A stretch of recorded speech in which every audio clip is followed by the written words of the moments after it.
Amen. The last time we met in this class, we were talking in verses 15 through about 17 of Hebrews chapter 9. Verse 15 says, "And for this reason he," that is Jesus, is mediator of the new covenant by means of death, for the redemption of the transgressions under the first covenant, that those who are called may receive the promise of the eternal inheritance. For where there is a testament, there must also of necessity be the death of the testator. For a testament is in force after men are dead, since it has no power at all while the testator lives." We understand from that as a will, as a last will and testament, it's not binding, it's not in force until death. And in our last class, we talked in a little bit of detail how that Jesus, in his final acts, took care of those things.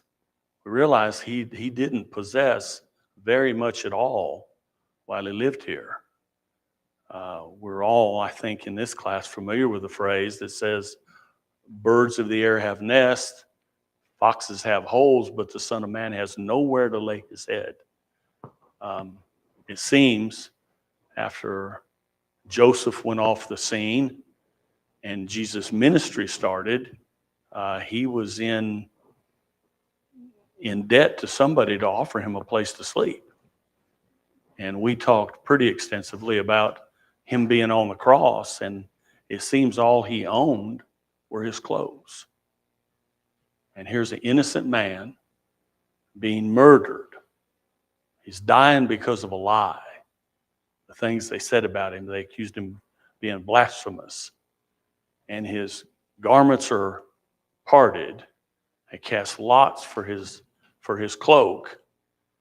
And there he is hanging on a cross in a humiliating way, shamed. He's naked before all.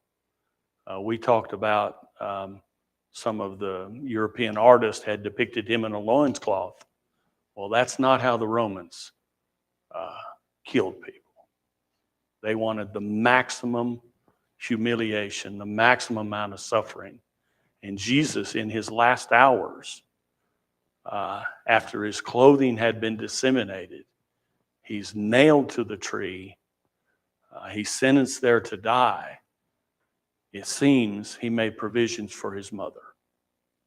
And I suggested, I didn't argue that this was fulfilling the old law, but that seems to be at least one way he could show honor to his mother. When he talked to the disciple, whom we presume was John, "Behold thy mother, behold your son." And he did not much more after that. He died. So then his will comes into effect. And then it can be a legal binding document. And his will is what we live by. In this chapter, we've been talking a lot about forgiveness and perfection and a new covenant and his will being in force. And tonight we'll talk a good bit about blood. Blood was part of the old law, and it's certainly part of the new law. Without it, there can be no atonement.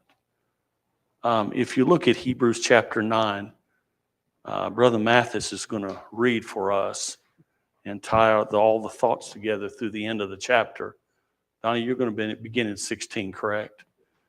Brother Mathis, verse 16 through the end of the chapter. "For where there is a testament, there must also of necessity be the death of the testator. For a testament is in force after men are dead, since it has no power at all while the testator lives. Therefore, not even the first covenant was dedicated without blood.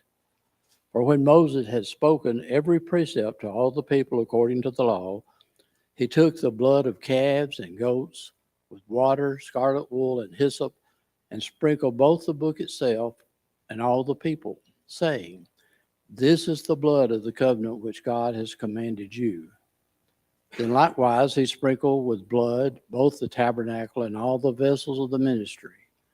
And according to the law, almost all things are purified with blood, and without shedding of blood there is no remission. Therefore it was necessary that the copies of the things in the heavens should be purified with these, but the heavenly things themselves with better sacrifices than these.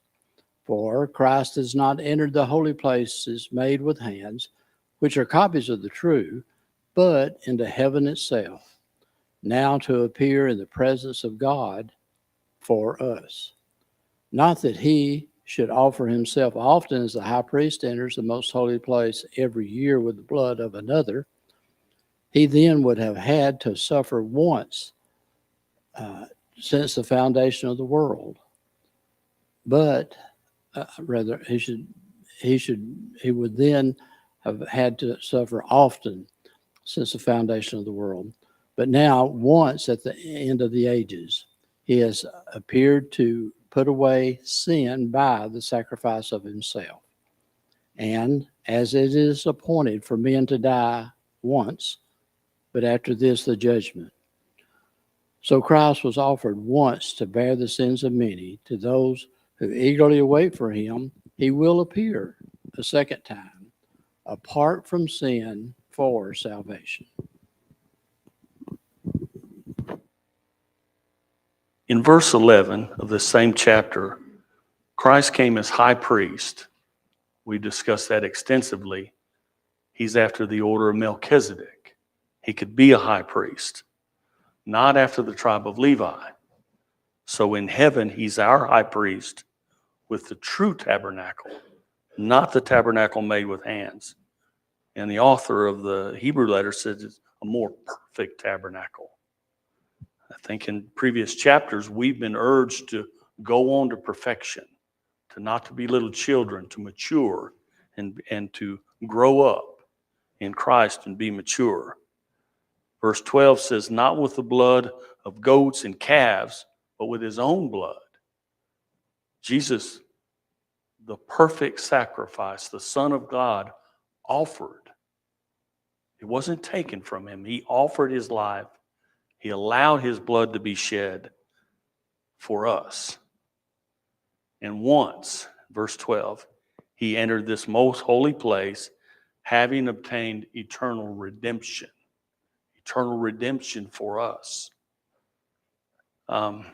Verse 14, how much more shall the blood of Christ, who through the eternal Spirit offered himself without spot to God, cleanse your conscience from dead works to serve the living God.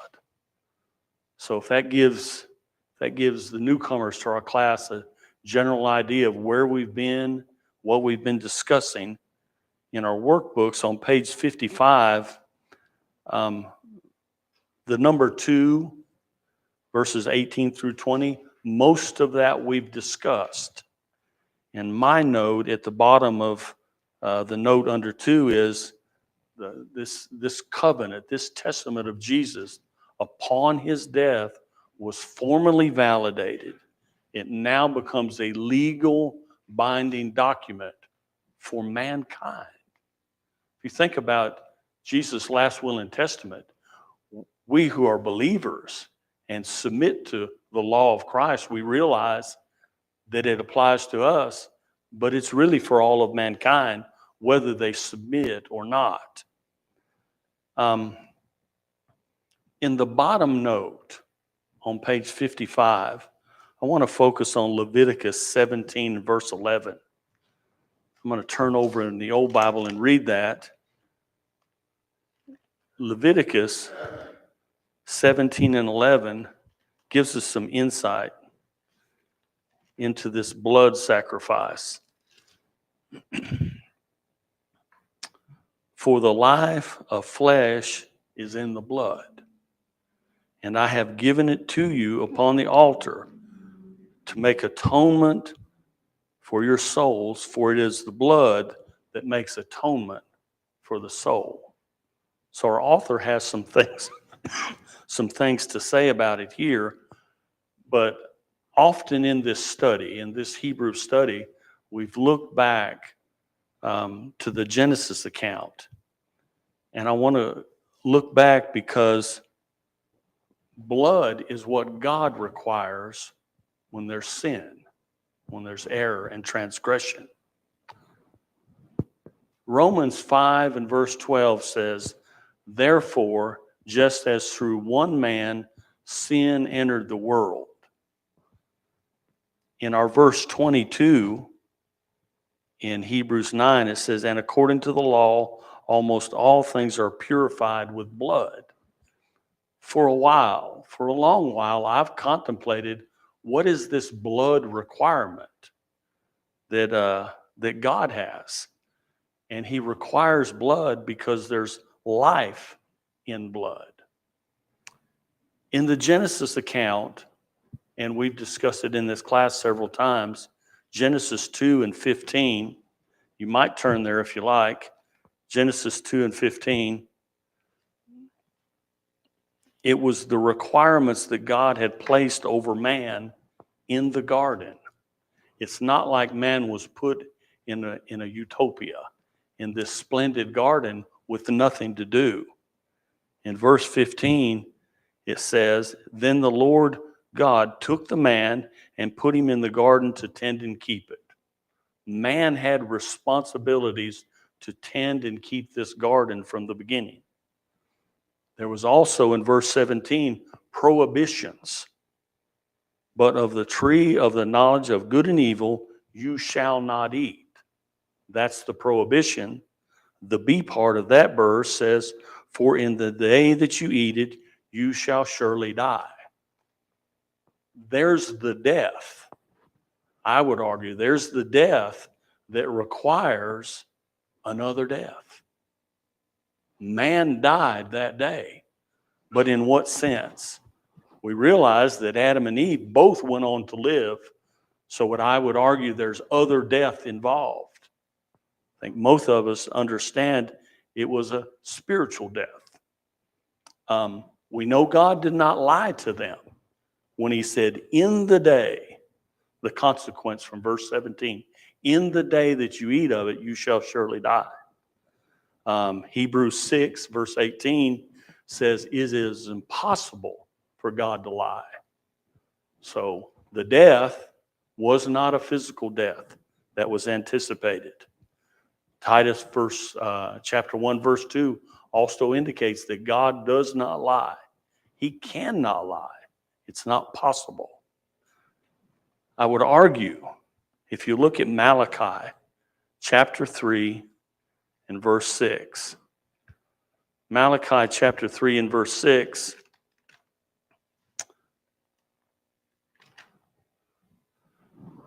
that God has an unchanging nature. God is the same today and forever. So this death that man was declared that he would surely die on that day has to be of a spiritual nature. So that brings us back to Leviticus 17 and verse 1. If you think about it, man died spiritually on that day that they ate of the forbidden fruit, and God's requirements were that there must be a death. A side thought is, was the creation perfect? Absolute perfection. Before sin entered, I would argue yes. There are proponents that would say, well, if it was perfect, why was there a tree of life in the midst of the garden? I'll leave that to God. But it seemed that disease and all of that type of thing was brought in when sin entered the world.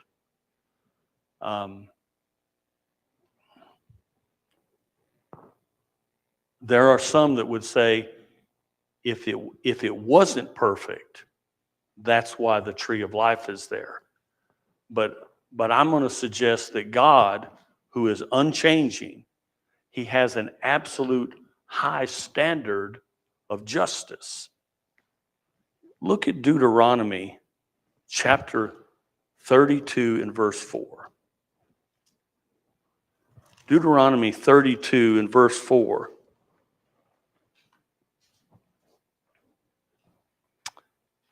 He is the rock. His work is perfect. For all his ways are justice, a God of truth and without injustice. Righteous and upright is he. That is the God of the garden, the God that walked in the garden in the cool of evening, that met with man, that had this personal relationship with Adam and Eve. He's a perfect God, and he's a God of absolute justice. If you think about Exodus chapter 21, Exodus 21, verse 23.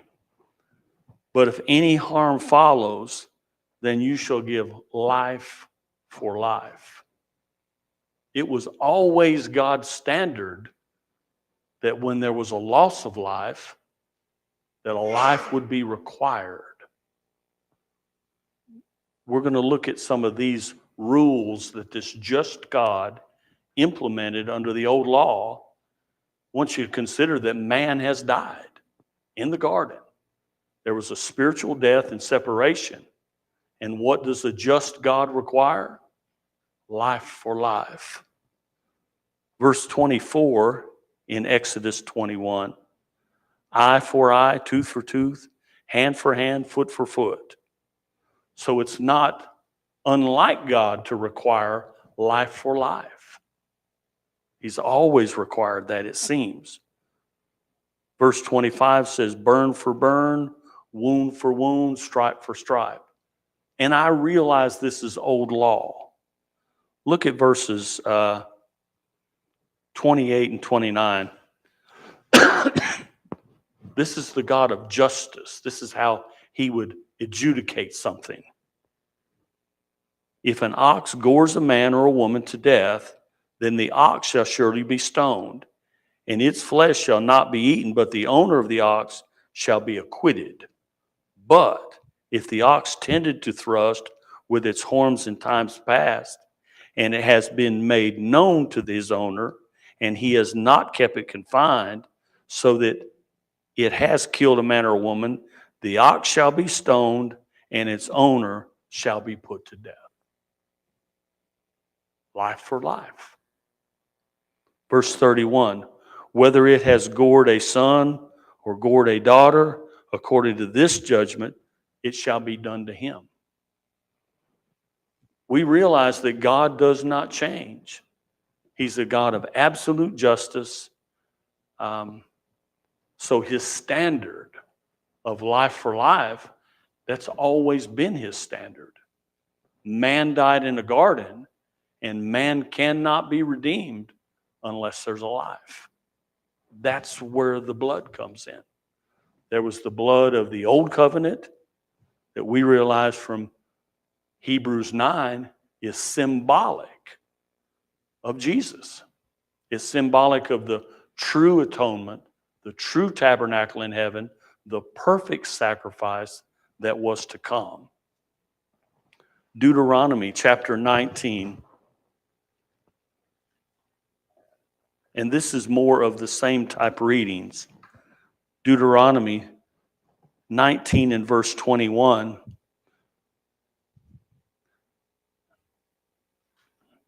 Your eyes shall not pity. Life that be for life, eye for eye, tooth for tooth, hand for hand, foot for foot.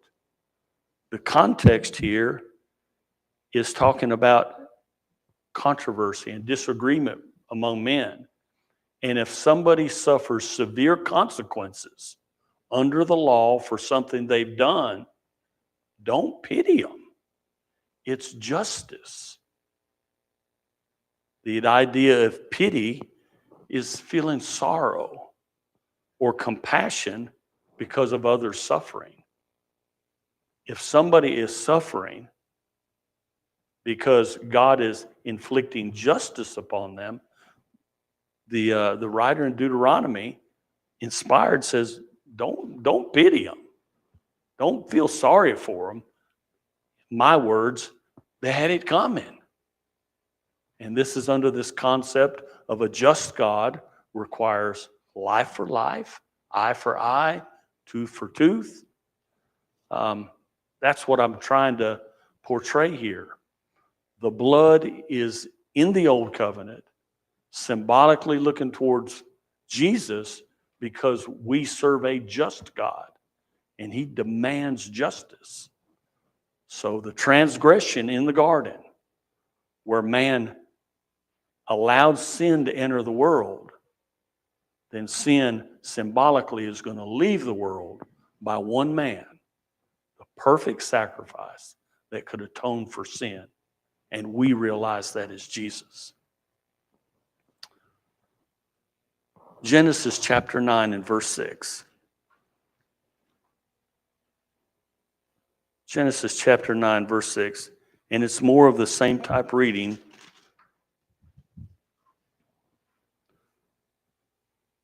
Whoever sheds man's blood, by his blood, whoever shed man's blood, by man his blood shall be shed. For in the image of God he made man. It's more of this idea of justice. There's a reading from Isaiah chapter 30 and verse 18. Therefore the Lord will wait, that he may be gracious to you, and therefore he will be exalted, that he may have mercy on you. For the Lord is a God of justice. Blessed are all those who wait for him. For those that serve the Lord, for those that long for him, they desire to know what it would take to please him. They fashion and conform their lives in that manner. He wants to be merciful to all who will serve him. There's no limits to his mercy. There's not the select few. It's not like he's ruled anybody out. His mercy and favor, this justice, is extended to everyone. Micah chapter 6 and verse 8 has a reading. Maybe we'll get close to closing out this thought. Micah chapter 6 and verse 8. It's familiar. It's a common reading. He has shown you, O man, what is good. And what does the Lord require of you? But to do justly, to love mercy, and to walk humbly with your God. I would argue that this justice that we should seek and desire is a standard because we're made in the image of this Creator, who is, my word, the epitome of justice. He is just. He will adjudicate every situation fairly, even though sometimes we might feel pity or might be compelled to feel pity. But God is a God of justice. It's his nature, and he does not change. I think most here would understand the argument that God is not now, under the new covenant, this last will and testament of Jesus Christ that we live under, he's not doing the same things, but he's still the same God. If you think about Hebrews 1, chapter 1, verse 1, where we started this study some while back, it said, God, who at various times and in various ways spoke in times past to the fathers by the prophets. That's how he did things then. But now, verse 2, he has in these last days spoken to us by his Son. He's still the same just, merciful, long-suffering God, but he's doing things in a different manner. Has in these last days spoken to us by his Son, whom he has appointed heir of all things, through whom also he made the worlds. So justice is God's standard. I would argue that's who he is. And man died in the garden spiritually, and God requires a perfect sacrifice for man to be reconciled and back in a proper relationship with him. There's a reading from Amos, chapter 5 and verse 24. And in the context there, God is upset with his people. And what God desires is, but let justice run down like water and righteousness like a mighty stream. Not a drip of justice, a fountain of justice, a mighty stream of justice. That's what God desires. That's his nature. You know, sometimes we want a little bit of it. You know, I may want my enemy to get a little bit, but God's going to give them the full justice. The argument is, and the other side of that coin is, it applies to us too. Whatever we deserve on that day, we're going to get a full dose of it. So what are we going to do about it? Are we going to conform our lives under the guidance of this last will and testament of Jesus Christ, that we might live eternally with God? Or are we going to suffer the consequences, the just consequences of rebellion?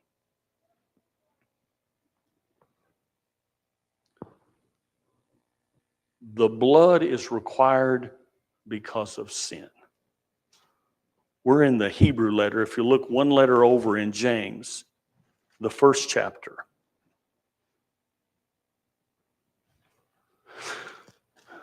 James chapter 1. Get back there. James chapter 1, verse 15. Then, it's after something that happens. It's after we're tempted and we let that desire take over. Then, when desire has conceived, we realize what conception is. When desire is conceived, something gets born, something gets brought forth, something surfaces. Then when desire has conceived, it gives birth to sin. And sin, when it is full grown, brings forth death. That's the type of death, I would argue, that was suffered in the garden. It was a spiritual death. And for us to be in good standings and reconciled to God, he has a blood requirement. In our Hebrew letter, in chapter 10, it's on the same page in my Bible. For it is not possible that the blood of bulls and goats could take away sin. All the way back to the garden, which is arguably roughly 4,000 years from the cross. Maybe a little more, give or take. But that garden sin still needs a perfect sacrifice. There was the blood, lots of blood in the Old Testament. And Brother Mathis read about it. They sprinkled the tabernacle, they sprinkled the book, they sprinkled the implements of the tabernacle. But that was animals' blood. Animals that didn't sin, didn't do wrong, but it was their blood that purified things. It was the blood of animals sacrificed that covered sin under the law until the blood of Christ could come and flow both ways. my word, my description. And that comes from chapter 9 and verse 15. If I can wrap this thought up, there's a struggle. It began in the garden. Ephesians chapter 6 and verse 12. It should be familiar to most of us. Ephesians chapter 6 and verse 12 describes this struggle that we're all engaged in. Some may be resisting, but we're all engaged in it in some way. For we do not wrestle against flesh and blood, but against principalities, against powers, against the rulers of darkness of this age, against spiritual hosts of wickedness in the heavenly places. There was a struggle, I would argue, before the creation. And God's answer to that is the creation. And he's going to use the creation to prove his manifold wisdom. Ephesians chapter 3, probably a page back in your Bible.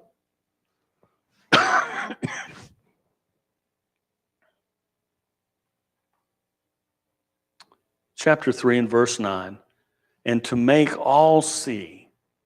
That's all who are willing to look into the pages of God's book, into his God-breathed words. If you think about what I'm about to read, there's no way for us to know this if God doesn't reveal it to us, because this happens in that other realm.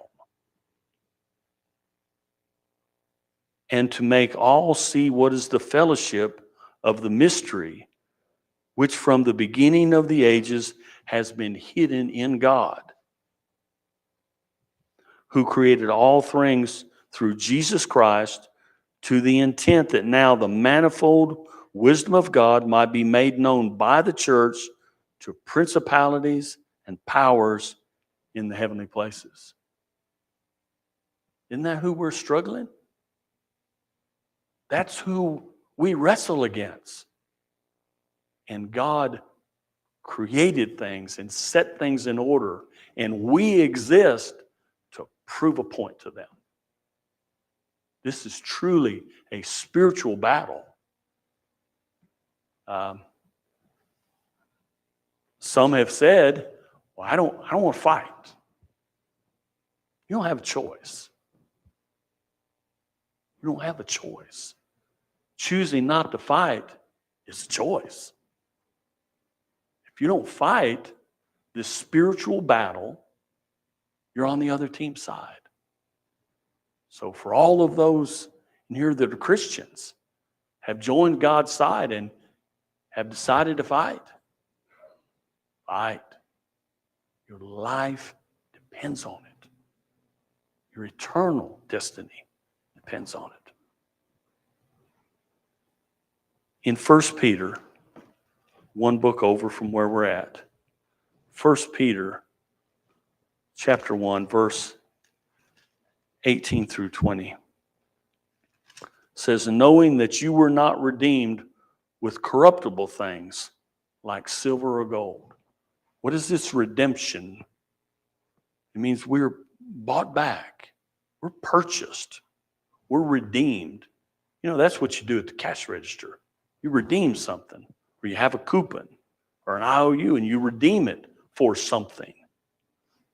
It says you were not redeemed with perishable or corruptible things like silver or gold from your aimless conduct. Have y'all ever participated in aimless conduct? Just wandering around like, I don't even know what I'm doing? I have. It was a waste of time. It profited me nothing. It's aimless. But when we understand that we've been redeemed, not redeemed with corruptible things like silver or gold from our aimless wandering, our aimless conduct received from a tradition of our fathers, but we've been redeemed with the precious blood of Christ.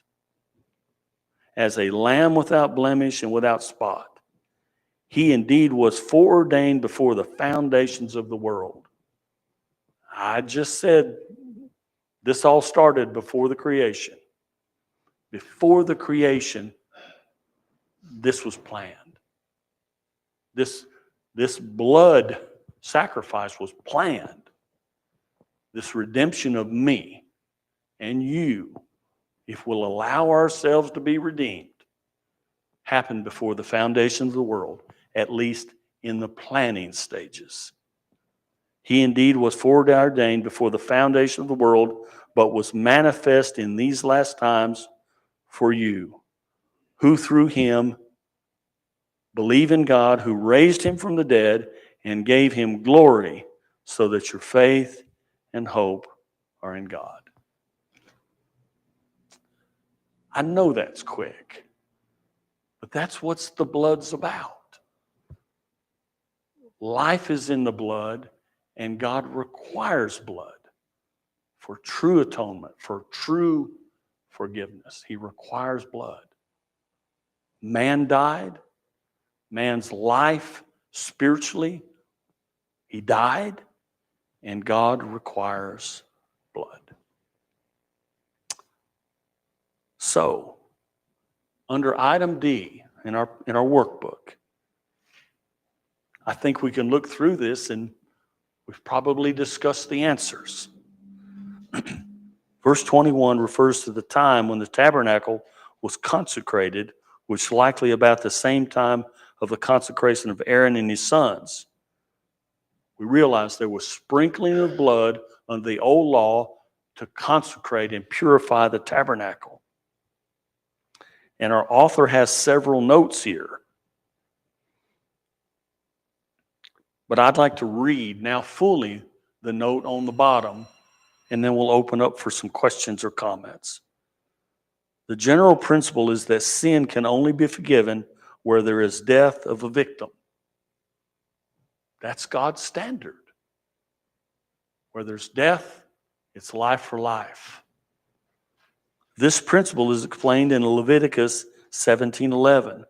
For the life of the flesh is in the blood, and I have given it, in parentheses, the blood, to you upon the altar to make an atonement for your souls.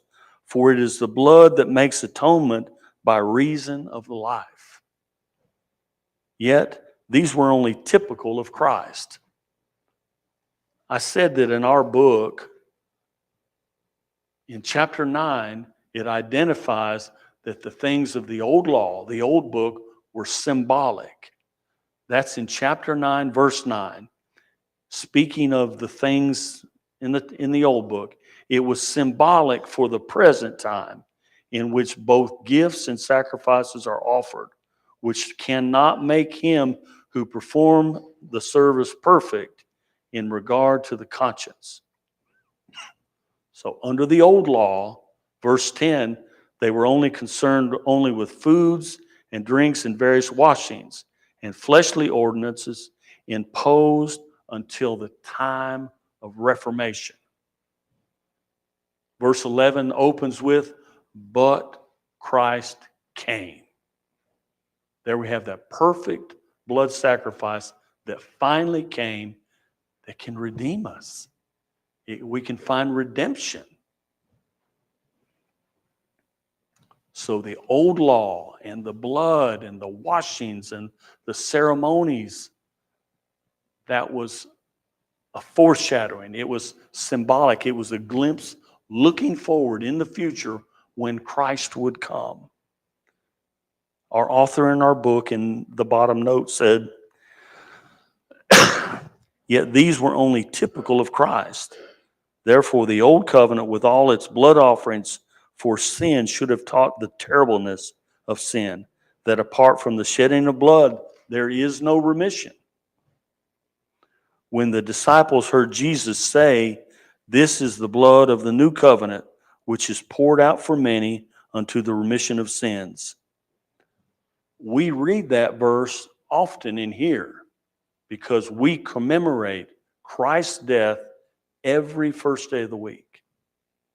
He instituted this supper, the unleavened bread and the fruit of the vine, And he said it was the blood of the covenant that he offered. Item number 3, back up on your workbook, it says, "For this is my blood of the new covenant, which is shed for many for the forgiveness of sin." Matthew 26. And down in our note, that they should have immediately thought of Jeremiah. Our author's talking about the disciples. The bottom sentence is, his blood ratified, mediated, and his death made our inheritance obtainable. Early on in the study, I tried to picture what the prize is, and it's lofty. If Mary and I were talking this evening about having your heads in the clouds, if you think about heaven and you think about the prize that's offered to the faithful and the grandeur of it and the perfection and eternity, it's lofty, it's attainable. Everybody who's willing to conform their lives and live under this last will and testament can attain to this. 2 Peter, one more reading, 2 Peter chapter 1, verses 2 through 4.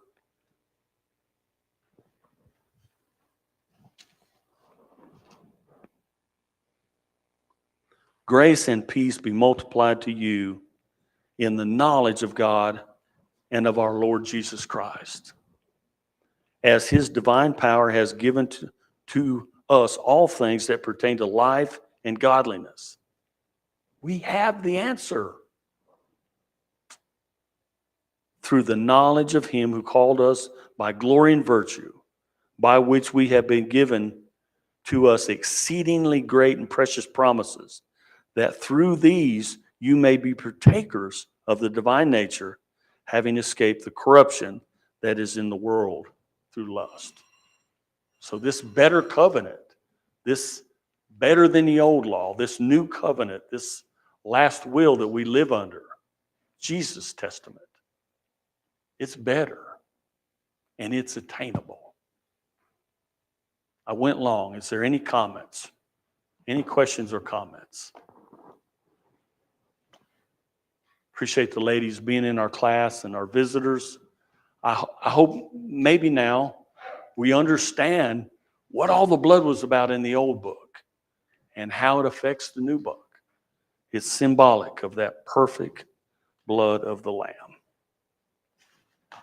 Lord willing, we'll begin on page 56 next week and maybe be able to finish chapter 9.